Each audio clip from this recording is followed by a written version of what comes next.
حضرت عمران بن حذیفہ رضی اللہ عنہ ام المؤمنین حضرت میمونہ بنت حارث رضی اللہ عنہما سے روایت کرتے ہیں کہ وہ قرض لیا کرتی تھی۔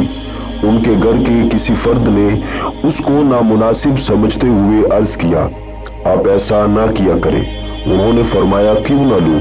میں نے اپنے نبی اور اپنے محبوب صلی اللہ علیہ وآلہ وسلم سے یہ فرمان سنا ہے کہ جو مسلمان قرض لیتا ہے اور اللہ کو اس کے بارے میں یہ علم ہوتا ہے کہ وہ اسے ادا کرنے کا ارادہ رکھتا ہے تو اللہ تعالیٰ اس کا قرض دنیا ہی میں اتار دیتا ہے۔ سنن ابن ماجہ حدیث نمبر 2408۔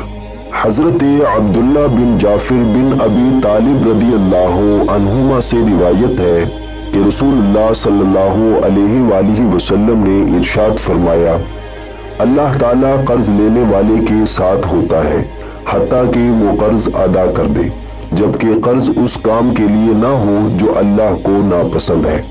حضرت عبداللہ بن جعفر رضی اللہ عنہ اپنے خازن سے کہا کرتے تھے، جاؤ میرے لیے قرض لے آؤ۔